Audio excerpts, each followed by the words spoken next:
21세기와 악의 문제, 오늘은 용산 참사에 나타난 또는 벌어진 악의 문제를 다뤄보도록 하겠습니다. 용산 참사는 우리가 참사라는 이름으로 부르고 있긴 하지만은 제 눈으로 봤을 때는 악의 성격을 크게 갖고 있다. 그래서 참사를 넘어서 악행이라고도 볼 수 있겠다. 오늘은 그 가능성, 해석의 가능성을 한번 살펴보는 그런 시간을 갖도록 하겠습니다. 제가 붙인 이름은 용산 재개발 참사입니다. 참사의 종류에도 여러 가지가 있어서 이 재개발이라는 것이 이 참사의 아주 중요한 원인이 됐다고 보는 입장입니다. 자, 이 문제의 핵심은 사람이 살고 있는 집을 강제로 철거했다는 데 있습니다. 강제 철거라는 건 누구는 동의하지 않았다는 것입니다. 어떤 사람들은 원했고 어떤 사람은 원하지 않았고, 원하는 사람과 원했던 사람과 원하지 않았던 사람들 사이 충돌이 벌어졌고, 그 충돌로 말미암아서 누군가 이렇게 부당한 피해를 입었을 때, 무수미라는 사건이 이제 벌어졌을 때, 누군가가 저질렀고 누군가가 그 저지른 저질에 의해서 무숨을 입거나 당했을 때, 우린 그것을 몹쓸이 악이라고 부를 수 있다고 제가 말씀을 드렸습니다. 만약 그러한 조건이 충족된다면 이것은 용산 참사라기 부르기보다는 용산 재개발 몹쓸이라고 불러야 더 맞을 것이다. 이러한 논의를 오늘 한번 해보고자 합니다. 제가 1부, 2부로 진행을 할 텐데 1부의 양이 좀 많습니다. 그래서 좀 속도감 있게 진행을 하고 제 해석은 주로 2부에서 진행이 되겠습니다. 자, 이 문제는 용산 참사의 핵심 문제는 결국 사람의 집과 관련된 문제고, 주거권, 거주라는 살림을 살아가는 집의 문제다. 이렇게 보시면 되겠습니다. 그리고 한국에서는 도시 재개발이란 형태로 이 문제가 본격 일어났기 때문에 과연 이 재개발이 어떤 방식으로 이루어졌는지를 이해하는 것이 용산 몹쓸이를 이해하는 관건이 된다. 이렇게 말씀드릴 수 있겠습니다. 한국에서는 소설의 형태를 통해 가지고 이런 주거의 문제, 거주의 문제, 이런 것이 아주 일찍부터 다루어져 왔습니다. 제가 이제 네 권의 소설책을 좀 소개해 드리려고 하는데요. 첫 번째 책은 별을 헨다라는 계용목의 단편 소설입니다. 아주 길지는 않지만은 아주 아련하게 마음이 아파오는 짠해지는 그런 소설입니다. 우리가 이제 일제강점기를 마치고 만주에서 이제 둥지를 틀고 살던 사람들이 해방과 더불어서 이제 한국으로, 조선으로 이제 들어오는 과정에서 집이 없는 사람들이 천막을 치고 살아가는 그 삶 속에서 겪어야만 했던 그런 집을 둘러싼 갈등, 이것이 좀 드러나 있는 소설입니다. 두 번째 소설은 이제 이태준의 복덕방입니다. 복덕방이라는 것은 복을 이제 널리 베푸는 방이다, 이런 뜻입니다. 그래서 복덕방이라는 말은 상당히 좋은 표현입니다. 마을마다 이렇게 복덕을 하는 방들이 있었는데 그것이 이제 상업화되면서 특수한 형태로 이제 중개 수수를 하면서 돈을 버는 그런 집으로 발전을 했던 것이죠. 원래는 마을마다 있던 그런 이제 복을 베푸는 집, 마을 또는 단위의 방, 이런 것이 있었습니다. 이태준의 복덕방에서도 이제 집의 문제를 다루고 있습니다. 근데 이제 제가 소설을 썼을 때 2010년에 그 부동산 아리랑이라는 소설책을 썼는데요. 여기서도 마찬가지로 철거민, 세입자, 재건축, 재개발 등등을 둘러싼 이제 우리가 흔히 말하는 부동산 광풍이 불던 시기를 배경으로 해서 제가 한번 부동산 아리랑이라는 소설을 좀 썼습니다. 여기 이제 들어가는 글을 보면 이제 기본적으로 한국은 이렇게 소개 영업법이라 소개 영업이다. 집을 소개하는 이런 법을 제정해가지고 이제 부동산 거래가 이루어져 왔었는데 그 이후에 복덕방 등등이 다 모두 한데 모아져서 부동산 중개업이라는 형태로 이제 통일화시키게 됩니다.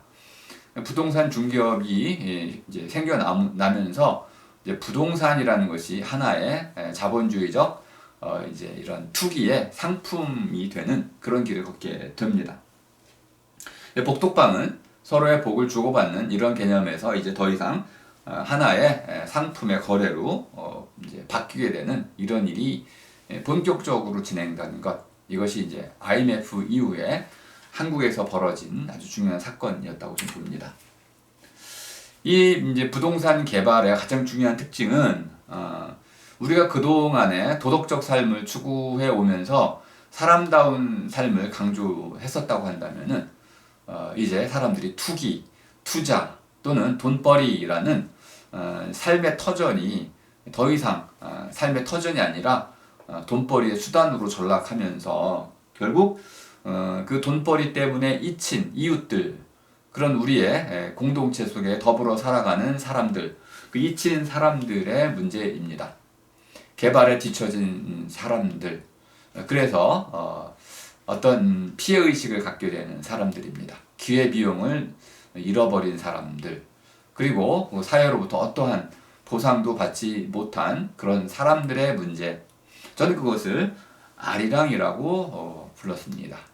예전에는 한의 아리랑, 이별의 아리랑 이렇게 불렀지만 이제 2010년으로 넘어오면서부터는 우리에게는 저주의 아리랑이 됐습니다. 누구는 강남에 집을 사서 떼부자가 되고, 누구는 이제 그렇지 못해가지고 기회를 잃어서 또는 은행으로부터 대출을 받지 못해가지고 전셋집에서 쫓겨다니는 이러한 이제 양극화가 벌어지는 그러한 삶, 이런 어떤 틀, 이것에 갇혀서 어떤 사람들은 한맺힌 그런 절규를 이제 외치게 됩니다.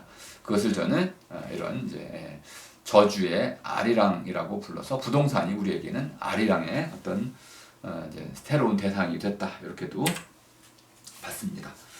자, 그런데 이 아리랑의 개념이 좀 더 구체적으로 말씀을 드린다면은 행랑살이, 토막살이라고 부르는 우리가 재개발 정책을 통해서 이제 극복하려고 했던 가난살이 전체와 연결됩니다.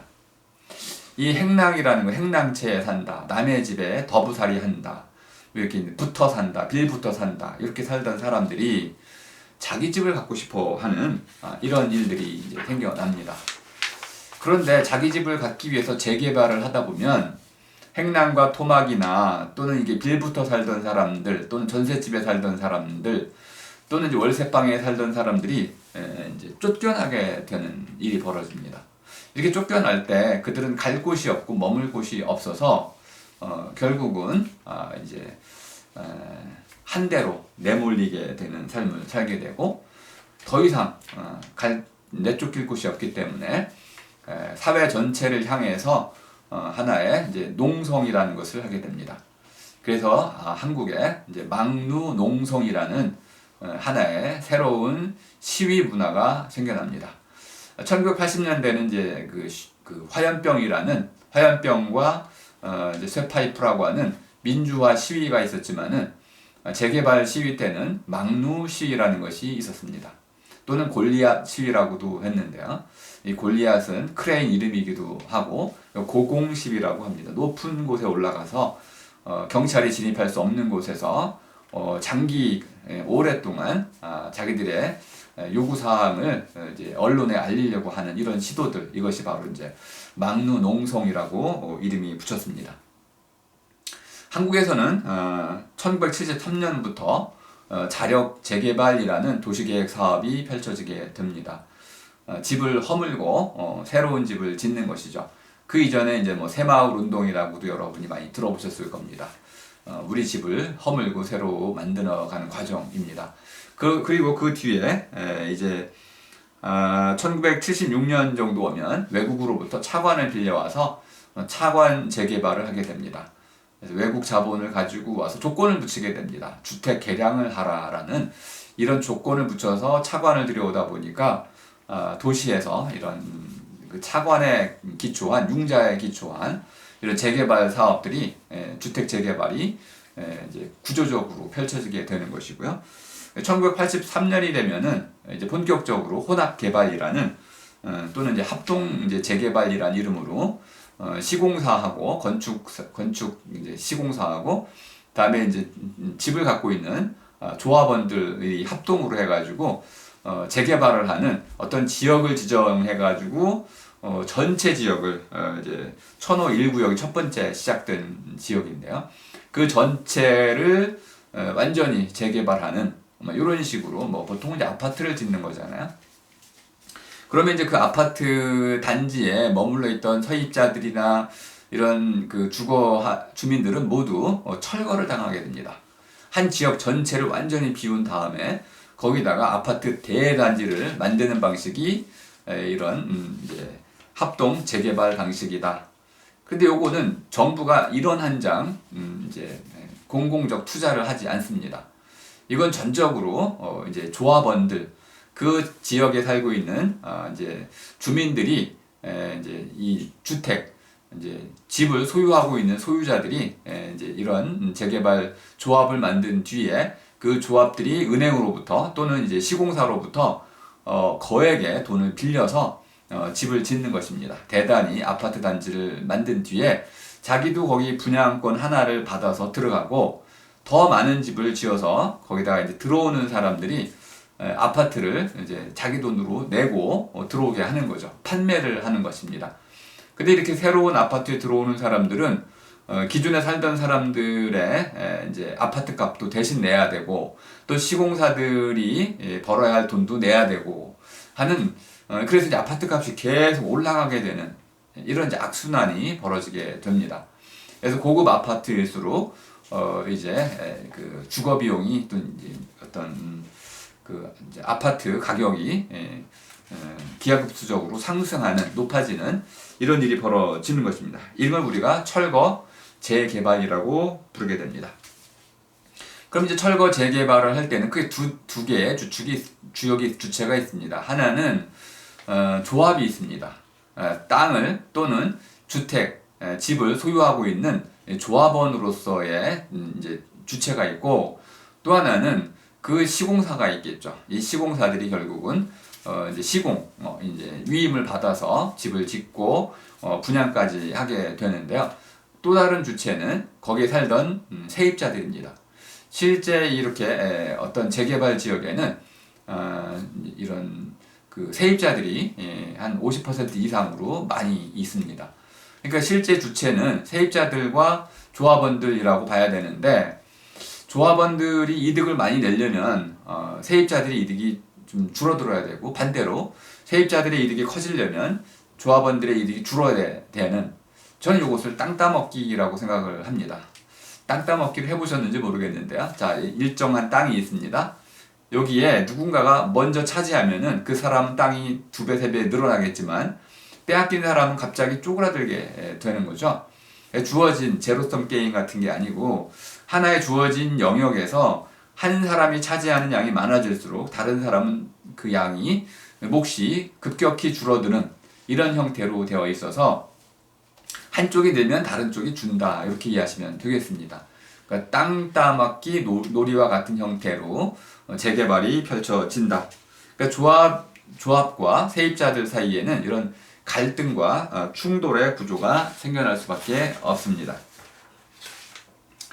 자, 이렇게 해가지고 정부나 흔히 말하는 이제 서울시 또는 지방자치정부의 경우에는 인허가권 이런 정책적으로 뒷받침될 수 있는 인허가 권리의 이런 주체를 법적으로 명시해주는 이러한 그 인허가권만 갖고 뒷짐을 진 채 물러나고는 그런 조합과 그다음에 세입자 사이의 모든 문제에 개입하지 않는 그래서 한 발 물러나 있는 이제 발을 뺐기 때문에 결국은 당사자 간의 쌍방 협의로서 모든 일이 진행이 돼야 하는 이런 힘 대 힘, 이런 구조로 이제 말하자면 얼개를 맞춰 놓은 것입니다. 그러다 보니까 이제 서울시 용산구청 같은 경우는 끊임없이 조합과 세입자들의 마찰이 빚으면 뒤로 쏙 빠지고 당사자들끼리 합의하세요라고 계속 종용을 하게 됐던 거죠. 근데 이 사이에 문제가 하나 있습니다. 조합원들은 조합은 자기들이 직접 모든 걸 해결할 수 없으니까 용역 업체를 하나, 철거 용역 업체를 기업을 계약을 해서 용산 4구역 같은 경우 51억 원으로 용산 이제 철거 용역 업체와 계약을 해서 용역 업체 회사가 이제 실제로는 세입자들과 이제 모든 관계를 맺어갑니다. 뭐 당연히 우리가 알고 있는 상식처럼 용역 업체들은 어떤 폭력을 행사하는 구도를 이제 이끌고 가게 됩니다. 그리고 법의 울타리 바깥으로 내쫓긴 세입자들은 이제 그 폭력에 무방비 상태로 내맡기게 됩니다. 이것을 취해법권이다. 법의 울타리 바깥으로 내쫓겼다. 이렇게 이야기할 수 있겠습니다. 자, 이렇게 해가지고 결국은 하나의 일정한 재개발 지역 내에서 세입자들은 약자로 내몰리면서 이렇게 용역 업체들에 의해서 다양한 폭력에 시달리면서 조합과는 아무런 협상을 할 수 없는 고립되는 이런 상황에 이제 처하게 됐다. 자, 이렇게 하다 보니까 이렇게 이제 용산 이제 제4구역이 전체 이렇게 보여지게 되는데요. 이러한 거대한 조망도 부푼 꿈을 안고 이렇게 부도심 이런 재개발이라는 서울시의 거대한 꿈과 그리고 이제 개발 이익에 이제 기대를 잔뜩 품은 조합원들 그리고 거기서 이제 내쫓김을 당해야만 하는 이런 세입자들 이 3파전 사이에서 어떤 충돌이라든지 이런 것들이 벌어지게 됩니다. 근데 가장 중요한 것은 그 중에 한 축이었던 이 세입자들이 이 재개발과 관련돼서는 어떠한 의견도 낼 수 없었다는 사실입니다. 자, 이 토지 소유자들인 이제 조합원들은 시공사로부터 막대한 30조 원이 들어가는 이 거대한 공사에 막대한 이제 돈을 빌려서 공사를 하게 되기 때문에 이자 비용이 눈덩이처럼 불어납니다. 한 달에 3천억 원씩 이자 비용이 불어나게 되는데요. 그러니까 가능한 한 빨리 공사를 마쳐야만 이제 자기들이 원하는 내 집 마련도 할 수 있고 또 나름대로 이득도 볼 수 있는 것이죠. 만약 돈을 이제 공사가 계속 지연된다면은 나중에 조합원들은 큰 손실을 보게 돼서 자기 돈도 이제 아파트도 분양권도 얻지 못하게 되고 갖고 있던 집도 빼앗기게 되는 이런 또 더 어려운 상황에 처할 수도 있어서 잘못했다가는 이 개발이 이제 늦어지거나 엉뚱한 쪽으로 간다면 자기 전 재산이 되는 이 집도 잃어버릴 수 있는 이런 위기에 처할 수 있는 것이죠. 근데 이런 상황은 세입자도 마찬가지죠. 세입자들도 자기가 살던 곳이기 때문에 충분한 보상을 받지 못하면 다른 곳으로 이주해서 살아갈 수가 없어서 서로 이렇게 어떤 뒤로 물러설 수 없는 이런 상황에 내몰리기는 마찬가지입니다. 그런데 어쨌든 개발 이익이라는 것이 결국은 한쪽 조합원 쪽으로 집중되는 구조로 있다 보니까 이 조합원들은 세입자들의 이런 부당한 손실에 대해서는 눈을 감은 채 이 무조건 이 개발 공사가 빨리 진행되기만을 바라게 됩니다. 반면에 세입자들은 막대한 권리금을 주고 그곳에 이제 장사를 하고 들어왔는데 그 권리금을 받지 못하고 또 자기들이 이제 평균치 3개월치의 소득을 보전받고 나가게 되는데 그런데 장사가 안 될 때 그것을 이제 평균 이제 그 소득을 계산하다 보니까 장사가 잘 될 때하고 비교해 봤을 때 너무 낮은 소득일 뿐만 아니라 그 뭐 예를 들어 시설 투자비도 안 주고 그리고 뭐 그런 나름대로의 이런 그동안 자기들이 일궜던 상권에 대한 보상도 없는 것이고 또 이제 이주 비용 이제 가운데 그냥 물건을 이동시키는 이사 비용 정도만 주니까 특히 이제 상가에 그 세입을 들었던 상가 세입자들은 굉장히 큰 손해를 보게 됩니다. 뭐 한 분은 1억 9천만 원 정도의 인테리어 비용을 들여서 이제 어떤 그 가게를 꾸렸는데 뭐 6,500만 원 정도의 돈을 이제 보상금으로 받게 된다. 나갈 수가 없는 거죠. 그 돈 받고 어디 가서 그런 이제 상가를 새로 낼 수가 없는 거니까요. 그래서 이렇게 그 상가 세입자들의 관점에서 보자면은 용산 4구역 재개발이라는 것은 자기들이 이제까지 쌓아왔던 삶의 이 수준이 반쯤 무너지는 것. 그리고 더 나아가서 보다 중요한 거는 미래가 사라지는 것. 한마디로 말하면은 제가 이제 악의 중요한 개념으로 이제 소개했던 무숨이라고 하는 자기의 이제까지 쌓아온 삶이 무너지고, 그리고 앞으로 자기가 이뤄가고자 하는 꿈이 부서지는, 무너지고 부서지는 이런 일을 이제 공공재개발이라는 이름으로 이제 피해를 입게 되는 것이죠. 그러니까 재개발이 의미하는 바가 이런 조합원들에게는 로또 행운과 같지만은 상가 세입자들에게는 터전 잃기의 불행과 같다. 자기가 살던 삶의 터전을 못짝 잃어버리는 이러한 불행을 당하는 것과 같다. 그러니까 선뜻 수용할 수가 없는 것이죠. 그런데 상가 세입자들은 실제로 다양한 방식으로 법적으로 보호를 받지 못하는 상태였습니다. 그 당시만 해도 상가 임대차 보호는 1년 단위로 계약을 맺을 때였고, 그러니까 이제 상가 주인들은, 건물주들은 언제든 내쫓으려고 하는 것이고, 조금 더 나아가서 이제 세입자들의 경우에는 버티기를 할 수가 있는 것이죠. 버티기를 하면 어떤 일이 벌어지냐면 결국 용역업체들이 끊임없이 와가지고 이제 그들을 괴롭히게 됩니다. 근데 이런 상황에서 중재를 해야 할 용산구청이나 또는 경찰, 이 악을 폭력들을 막아주어야 할 이 경찰들이 중립을 지키거나 객관성을 지키지 못하고 그냥 모른 척하게 된다는 사건이 벌어지는 겁니다. 저는 이곳을 기웃등 중심이라고 이야기를 하려고 합니다. 그러니까 중심을 딱 잡고 어쨌든 이제 객관적으로 모든 법 집행을 해야 할 경찰이 기웃등한 중심을 잡아가지고 실제로는 당사자끼리의 합의를 이제 종용 이끌어 가니까, 그렇게 되면 결국 힘 있는 쪽 뭉쳐가지고 돈 받고 폭력을 행사하는 용역들이 훨씬 유리해지는 것이죠. 그리고 이제 이 세입자들은 개인으로 맞서야 되니까 집단과 개인의 이런 대립이 되다 보니까 결국은 이 상가 세입자들은 무기력하게 당하게 됐던 것입니다. 이걸 마치 고래와 새우 싸움이다 이렇게도 이제 빗댈 수 있겠습니다. 자, 이렇게 어려운 상황이 계속 이제 이루어지다 보니까 결국 어떤 일이 벌어지냐면 세입자들은 자신들의 어떤 이러한 불리한 처지를 절감하게 됩니다. 재개발을 내가 왜 미처 몰랐을까?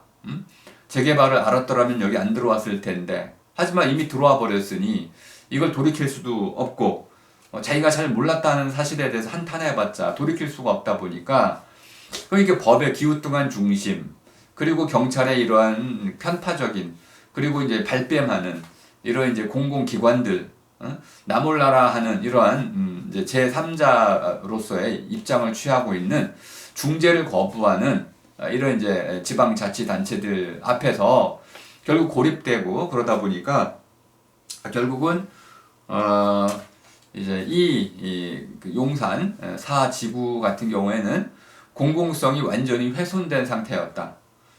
법치도, 경찰도, 또는 용산구청도, 이런 지방 행정기관 전체, 또 중앙정부 모두가 갑자기 이곳은 취해법권처럼 이렇게 공공성이 깨져버린 그러한 모두라는 관점이 사라져버린, 그래서 집단 대 개인 이런 방식으로 충돌이 지속되는 이런 형식이 됐다. 자, 이렇게 되다 보니까 결국 우리 수업 시간에 제가 강조했었던 루시퍼 효과라는 것이 발생을 하더라. 결국 집단으로서 용역 그 직원들이 뒤에 경찰도 개입을 하지 않고, 또 자기가 나중에 어떤 행동을 해도 그거에 대한 책임을 자기 개인이 질 필요가 없다 보니까 깨진 유리창 효과처럼 마구잡이로 이제 악행들을 저지르게 되는 겁니다. 저는 이것을 노릇 미침이다라는 말로 한번 불러보려고 합니다. 우리 한나 아렌트 때 이제 그 아이히만의 역할을 한번 잘 떠올려 보시면 되겠습니다. 유대인 600만 명을 이제 최종 해결책 인종 학살을 하는데 설계하고 그것을 이제 집행한 그 아이히만은 자기의 역할에 충실했던 거죠. 그 노릇에 미쳐버린 겁니다. 자기 역할에 미쳐버렸어요. 그리고 너무 그 열심에 그 노릇에 그 이제 열중하다 보니까 자기가 하는 일이 악한지 선한지를 몰랐던 거죠. 그리고 판단하려고 하지 않습니다. 그리고 한 번 이미 하고 나면 두 번째, 세 번째는 더 쉽게 하게 되는 거죠. 이런 방식으로 용역업체도 처음에는 뭐 이런 것들이 쉽게 이루어지는 건 아니었지만 한 번 하고 나면 두 번, 세 번은 자기들의 역할에 몰입하게 되고 노릇에 미치다 보니까 결국은 철거민 내쫓기의 혈안이 되게 되는 겁니다. 심지어 이건 구조적인 문제가 좀 있었는데요. 자, 51억에 체결하지만은 자, D-Day가 있습니다. 철거민들을 모두 몰아내야 할 시점이 정해져 있는데 그 시점이 지나면 하루에 한 500만 원 이상씩 손해를 보도록 구조적으로 만들어 놨습니다. 그 용역업체는 기를 쓰고 철거민들을 몰아내기 위해서 이렇게 다양한 방식으로 계란을 사람이 사는 집에 투척한 던져버린다든지 또는 죽은 이런 비둘기를 이제 던져버린다든지 또는 욕을 한다든지 집단으로 몰려와가지고 행패를 부린다든지 그래서 아이들이 겁이 질려가지고 학교도 못 가고 주민들도 더 이상 이러한 이제 공포스러운 분위기 때문에 이곳에 살 수가 없어서 자발적으로 많이 떠나기도 하고 그랬다고 합니다. 심지어 용산구청마저도 자 이런 그 상가 세입자들에 향해서 생떼 쓰는 사람들이다. 이 사람들하고는 대화할 수 없다 해가지고 대화를 거부하는 상황까지 이제 치닫게 됩니다. 그 상가 세입자들은 이렇게 사면 초과에 내몰리게 됐습니다. 심지어 경찰들은 신고를 하면 이 이제 용역업체들의 폭행이 다 끝난 뒤에 와가지고 피해 신고만 받고 또는 이제 둘이 쌍방으로 이렇게 이제 경찰에 연행이 되면 그냥 벌금 정도로 해서 훈방시키고 오히려 세입자들은 이렇게 유치장에 이제 수감하는 이렇게 좀 편파적인 이렇게 법이라는 이것이 몹쓸이의 손이 돼버리는 이런 식으로 법 집행이 이제 치우치게 됐다. 그러니까 몹쓸 법이 태어나게 됐던 것이죠. 그러니까 세입자들은 이렇게 끊임없이 자기들의 이제 그 전방위적으로 이제 조여오는 다양한 철거의 압박 하에서 이제 자구책을 구사할 수밖에 없었는데 이 루시퍼 효과 안에서 이제 그들도 이렇게 대응하게 됩니다. 악에는 악이다, 이에는 이다라고 하는 이런 아주 이제 폭력에 대해서 물리적인 폭력에 대해서 물리적으로 맞설려고 하는 뭐 이러한 하나의 이제 그 굳은 결의를 가지게 됩니다. 자, 이렇게 힘 대 힘의 대결 이것이 곧바로 이제 참사로 이어지게 됩니다. 이거에 대해서 우리가 이렇게 구조를 좀 볼 필요가 있는데 이렇게 이들이 결국은 선택한 방식은 아까 얘기한 막루라는 이제 막루를 지어서 막루 농성을 하는 것을 선택하게 됩니다. 최종적인 결론인데요. 철거 용역의 물리적인 폭행 그리고 공공이라고 하는 경찰과 용산구청의 뒤로 한 발 물러섬, 모른 척함, 그리고 이제 철거민들이 갑자기 이런 이제 그 전국 철거민 이제 연합이라고 하는 이러한 그 하나의 이제 공동 투쟁을 하는 한 단체와 이제 연합하면서 연대하면서 그들이 개입하면서 이제 이런 그 용산 상가 세입자들에게도 하나의 새로운 투쟁 방식이 생겨나게 됐습니다. 자, 세입자들이 결국은 전국 철거 대책 연합이라고 하는 전철연에 이제 그 도움을 빌어가지고 막루 투쟁을 이제 결심하게 되면서 막루를 짓는 연습도 해보고 막루 투쟁을 한번 이제 감행하기 위한 이런 시도를 하면서 경찰과 또 이제 구청에 대해서는 끊임없이 그 조합에 대해서 이런 중재를 좀 해달라라는 요청을 하게 됩니다. 하지만 그 모든 것이 이제 물거품이 되면서 하나의 건물을 이제 확정을 해서 이제 이렇게 막루를 지어서 투쟁을 하게 됩니다. 자, 그럼 참사 발생 과정을 한번 살펴보도록 하겠습니다. 막루를 짓는 이제 과정이고 반대편 건물에서 이제 물대포를 쏘는 이게 1월 19일 날이니까 대한이라는 이제 아주 추운 그 절기에 이루어진 이제 막루 농성입니다. 그 물대포에서 물을 쏘니까 옷이 다 젖고 얼마나 추웠겠어요, 그죠? 꽁꽁 얼 지경이고 그래서 10시간 동안 이 막루를 짓게 됩니다. 근데 이들이 요구했던 것은 이제 크게 두 가지였는데요. 막루 농성을 벌이면서 했던 요구가 크게 두 가지입니다. 첫 번째는 자기들이 여기서 이제 쫓겨나면은 먹고 살 길이 없으니까 먹고 살 수 있게끔 임시 상가를 좀 그 만들어 달라 해서 임시 상가를 임시로 이제 장사할 수 있는 그런 장소를 좀 제공해 달라 해서 이제 공원에다가 장소를 좀 제공해 달라고 요구를 했고요. 두 번째는 이렇게 이제 재개발이 끝나면 자기들도 이 재개발 어느 한 곳에 들어와서 이제 장사를 할 수 있게끔 저렴하게 임대 상가를 좀 우리에게 제공해 달라 이 두 가지 요구를 하면서 실질적으로는 이렇게 공사 기간 동안에 그곳 근처에서 장사를 할 수 있는 임시 상가 요구를 현실적인 요구안으로 내놓게 됩니다. 막루 농성을 하면서 결국 이렇게 주체라고 할 수 있는 용산구청과 조합원들을 협상 테이블로 이제 이끌어내고자 했습니다. 물론 이제 이 과정이 전체 실패가 됐고요. 심지어 막루에 농성하러 올라간 사람들은 언론을 향해서 자기들이 무엇을 요구하는지조차도 말할 수 없었습니다. 그만큼 빠르게 진압이 됐기 때문에 이들은 그저 테러로 이제 테러 집단으로 내몰리면서 자기들의 요구 사항을 사회적으로 알리지도 못한 채 참사를 당하게 됐습니다. 이 부분도 사실 이제 굉장히 억울한 부분이라고 할 수 있는데요. 막루 농성을 펼친 가장 중요한 이유는 자기들이 요구하는 것을 사회에 알리고자 했던 것이죠.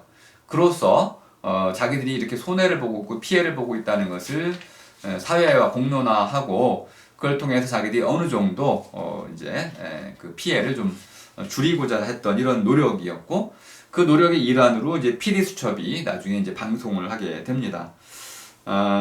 이제 PD수첩이라든지 많은 언론들이 이제 이 용산 참사 이후에 집중 이제 탐사 보도를 내세워서 다양한 진실들을 이제 밝혀내게 되긴 하는데요. 근데 어쨌든 지금 막루를 지으면서 여러 가지 문제가 좀 생겼습니다. 첫 번째는 경찰이 진압하는 과정에 여러 가지 빌미를 제공했다는 겁니다. 처음에 경찰들이 와가지고 이제 2009년 이제 19일 날 그 오후 10시까지 이 막루를 철거하면 뭐 선처하겠다 이런 제안을 했다고 그럽니다. 근데 이것을 이제 세입자들이 거부하면서 본격적으로 막루 투쟁이 전개가 됐는데 경찰이 이제 외워싸고 이제 막루 농성자들을 검거하려고 하자 진입을 차단하고 그리고 화염병을 던지고 또 이제 벽돌을 던지고 하는 옥상에서 4층 옥상에서 이제 이런 화염병을 던지고 또 벽돌을 던지고 하는 이런 일이 벌어지자 언론이 대서로 이제 2년 이제 그 만에 처음으로 화염병 시위가 발생했다 대서특필하면서 사회의 혼란이 커지고 있다라고 보도를 하게 됩니다. 그런데 이게 좀 애매했던 게 2008년, 2007년 특히 이제 광우병 촛불 시위로 인해 가지고 이명박 정권이 크게 이제 권위에 손상을 입었고 또 정부에 대한 신뢰도 크게 떨어졌습니다. 이런 이제 정부가 이제 국민적인 신뢰를 잃어가는 상황에서 또 이런 재개발 문제와 관련돼서 시위가 일어나니까 정부로서는 더 큰 이제 그런 고통을 느꼈던 것이죠. 그리고 그 이전에 오산에서도 이런 재개발 막루농성이 있었고 그래서 정부는 아주 빨리 이것을 조기에 진압할 그런 생각을 갖고 있었던 듯 합니다.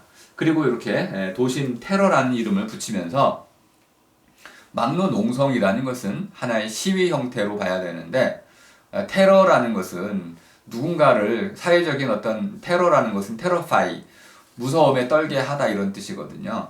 그러면 이제 마치 총이나 뭐 무슨 폭탄이나 특히 가장 이제 우리가 테러로 가장 지목되는 것은 폭탄이잖아요. 이 폭탄 등을 활용해 가지고 특정 건물을 부순다거나 사람을 뭐 죽인다든지 이런 방식으로 사회 혼란을 이제 유발시키려고 하는 이런 폭력적 행위에 대해서 우리가 테러라는 말을 쓰는 것인데 뭐 탈선을 시킨다든지 등등. 그런데 이들은 시위를 하러 이제 막루를 지었던 사람들이니까 테러라고 붙이면 안 되는 거죠. 시위자들이라고 하고 그래 농성자라고 할 수 있어야 되는데 테러라고 이제 이름을 붙이면서 경찰 특공대를 투입하겠다라는 의지를 강하게 비치게 됩니다. 그리고 19일 날 이미 오후에 이미 이제 그 경찰 특공대 진입을 김석기 당시 경찰청장 내정자가 이미 그것을 명령하게 됩니다. 이렇게 해가지고 경찰로서는 아직 크게 번지지도 않은 시위였는데 이것을 미리 이제 그냥 2007년부터 쭉 이어온 국민적인 저항에 사회적 혼란이 더 커지는 이런 것을 막기 위해서 조기 진압해서 이제 법을 좀 엄정하게 집행하겠다. 뭐 이런 이제 하나의 의지를 내보이려고 했던 것이죠. 그런데 농성자들은 결국 그러한 정부의 어떤 여러 가지 흐름에 정확히 이걸 파악을 못 해가지고 자기들 식으로는 또 이제 이렇게 하나의 요구를 계속 이제 요구하게 되는 것인데요. 경찰이 진입하면서 이렇게 불이 났습니다. 농성자들이 진입하지 못하도록 여기다 화염병을 던져서 불이 나기도 했는데 이 불은 지금 이것은 그 용역업체들이 막루에 있는 4층 옥상에 있는 농성자들을 이제 내려오게 만들려고 하기 위해서 여기다 소파라든지 이런 쓰레기들을 태워가지고 이런 매연을 자꾸 옥상으로 올려 보내려고 일부러 태운 것입니다. 나중에 이것은 유죄 판결을 받게 됩니다. 이것은 일종의 아주 위험한 것이죠. 유독가스를 피워가지고 옥상에 있는 사람들을 질식시킬 수도 있는 것이고 죽음에 이르게 할 수도 있기 때문에 이것은 폭행으로 간주가 돼서 실제로 이 용역업체 직원들은 주범들은 실형을 받게 됩니다. 근데 반면에 여기에 중요한 사건이 하나 생긴 거죠. 아하, 이렇게 강제 진압을 하다 보면은 결국은 이런 화재 위험이 도사리고 있다는 것을 경찰도 분명히 이제 알게 됐던 겁니다. 화염병이 있었던 것이고 이제 이게 진입로도 좁고 또 막루에는 그날 굉장히 추웠기 때문에 이렇게 난방을 위해서 이런 시너들 이런 기름들이 잔뜩 이렇게 갖춰져 있었고 또 LP 통도 있었고 그렇기 때문에 만일 거길 무작정 진입했다가는 화재 위험도 클 뿐만 아니라 폭발 사고도 일어날 수 있고 다양한 이런 그 위험들이 이미 예견됐고 강제 진압을 하게 되면은 이런 수많은 참사들이 이미 예견이 됐던 겁니다.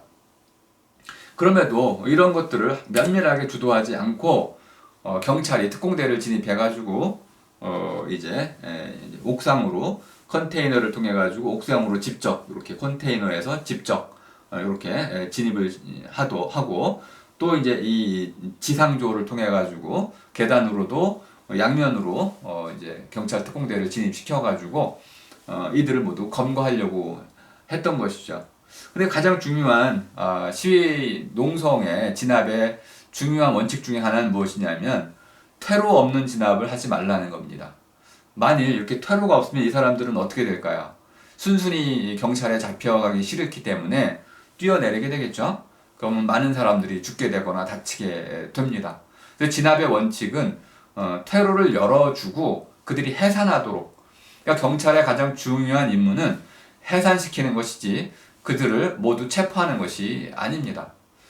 그래서 이게 기본적으로 이런 시위 진압에 의한 원칙에 의한 그런 진압은 아니었다라는 것을 잘 보여주는 내용이기도 합니다. 이런 그래픽을 통해서 어떻게 진압이 이루어졌는지는 쉽게 볼 수 있습니다. 결국 그 과정에서 불이 났고 이 불이 제때 끄지 못함으로써 결국 이 안에 있던 이 망루 안에 있던 사람들이 모두 불에 다 죽게 됩니다. 그러면 이 불을 끄려면 결국 소방차가 대기를 하고 있어야겠죠.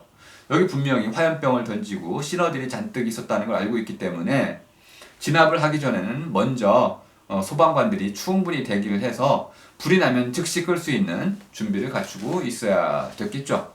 근데 이 소방관들이 없던 바람에 결국 기름에 의해서 붙은 이 불은 물로는 끌 수 없는 상황이 돼서 망루 전체가 불이 붙었고 망루가 쓰러지면서 깔려 죽은 사람, 불타 죽은 사람.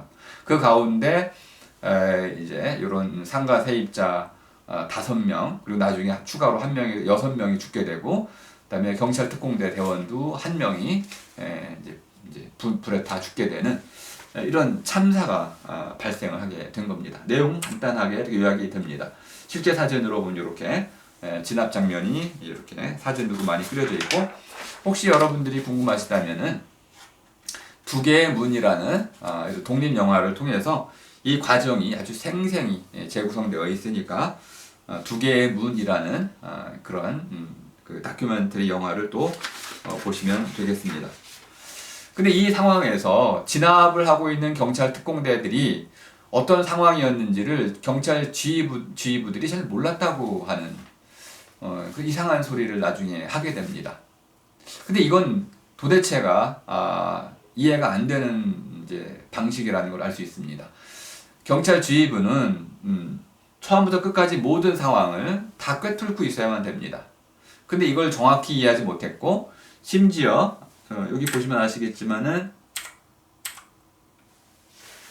그 남일당 요 건물은 아주 특이한 방식으로 되어 있습니다. 그래서 여기는 두 개의 건물로 마치 두 개의 건물을 이렇게 마주 붙여놓은 것처럼 되어 있어서 밑에서 진입을 했을 때 왼쪽으로 올라가면은 망루로 갈 수가 없습니다. 여기 막혀 있고요. 오른쪽으로 가야만 망루로 올라갈 수 있습니다. 근데 이 경찰 특공대들은 이 건물의 구조를 몰랐기 때문에 어느 쪽으로 가야 할지 몰랐다고 그럽니다. 이렇게 이제 구조도 잘 몰랐고, 그리고 더 나아가서 이 경찰 특공대원들은 너무 인화성 물질이 냄새가 지독해가지고 진입을 못한다라고 얘기를 했는데 그것을 묵살하고 이렇게 얘기했다고 그럽니다. 그럼 내가 올라갈까? 경찰 지휘부가 이렇게 이제 강제 진압을 명령하는 바람에 경찰 특공대도 어쩔 수 없이 강제로 진압을 할 수밖에 없었다. 이렇게 나중에 법정에서 진술하게 됩니다.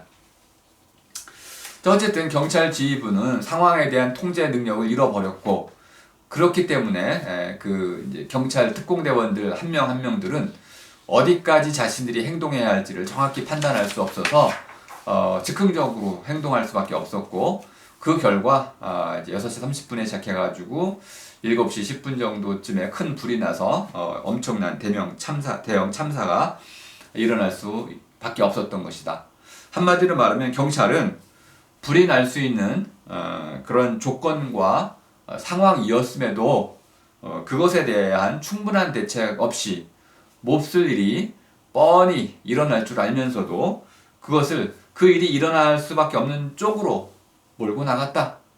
그럼 일부러 그것을 몰고 나갔다고 봐야 되는데, 반면에 세입자들은 뻔히 알고 있었죠. 망루 1층, 2층, 3층 이렇게 4층으로 되어 있었는데 망루 1, 2층이 무너지면서 거기서 이제 시너라고 하는 이 화염 인화성 물질들이 바닥으로 쫙 이제 쏟아져 버렸어요.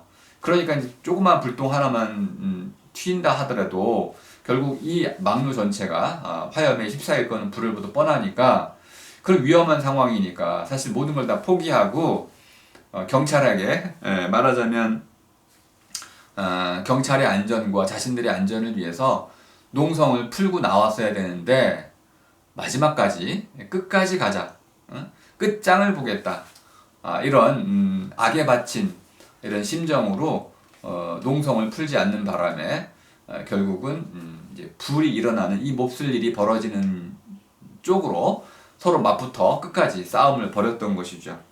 이 물불을 가리지 않는 이러한 서로 간의 태도, 이러한 대결이 결국 이런 참사의 원인이 됐다라고 볼 수 있겠습니다. 자, 아주 제가 빠르게 용산 참사가 벌어진 과정을 좀 설명을 좀 드렸는데요. 자, 1부는 이렇게 마치겠습니다.